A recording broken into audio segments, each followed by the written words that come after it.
Birmingham টেস্টের প্রথম দিনেই একের পর এক নাটকীয় মোড়।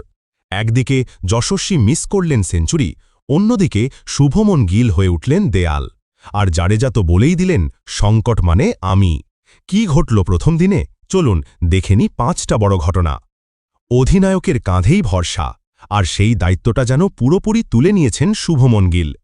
একদিকে যখন উইকেট পড়ছে টপাটপ, অন্যদিকে শুভমন গিল 114 রানে অপরাজিত। 216টা বলের ধৈর্য, 12টা 4 আর 1 রাশ আত্মবিশ্বাস। এই তো 7 নম্বর টেস্ট 100 রান, আর ক্যাপ্টেন হিসেবেও টানা দ্বিতীয় সেঞ্চুরি। ভাবা যায়? 211 রানে 5 উইকেট পড়ে যাওয়ার পর ড্রেসিং রুমে একটা চাপা টেনশন। কিন্তু ঠিক তখনই এলেন জাডেজা সাহেব। খুঁটি গেড়ে দিলেন এমনভাবে যেন বলছেন, চিন্তা করো না ভাই, আমি আছি। 67 বলে 41 রানে অপরাজিত, 5টা ঝকঝকে 4, আর গিলের সঙ্গে 99 রানের জুটি অ্যাবসোলিউট গোল্ড।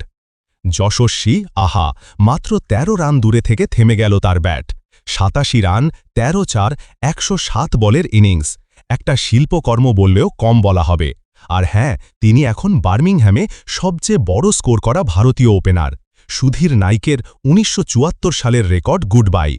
করুণ নায়ার খেললেন 31 রানের ইনিংস, 50 বলে 5টা 4, কিন্তু হাফ সেঞ্চুরির দিকে এগোনোর আগেই থেমে গেলেন। আর পন্ত, তিনি 25 রানে থামলেন, 1-4, 1 ছক্কা। মানে মন ভরল, কিন্তু স্কোরবোর্ড খুব একটা এগোল না।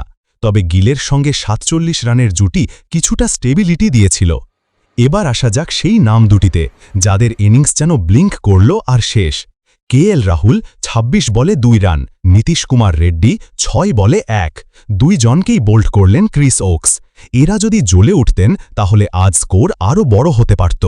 তাহলে বার্মিংহ্যাম টেস্টের প্রথম দিনে ভারত 5 উইকেটে 310। দ্বিতীয় দিনেও শুভমন আর জাডেজা থাকলে রান যে পাহাড়ে উঠবে বলাই বাহুল্য। আরও আপডেট, বিশ্লেষণ আর ক্রিকেটের গল্প পেতে চোখ রাখুন ক্রিকেট ইনসাইডার নিউজে। ভিডিও ভালো লাগলে লাইক দিন, কমেন্টে জানান আপনার হিরোকে। আর হ্যাঁ, সাবস্ক্রাইব না করলে মিস করবেন পুরো অ্যাকশন। ঘণ্টা বাজিয়ে রাখুন, ক্রিকেট প্রেমে সব সময় আপডেট থাকুন।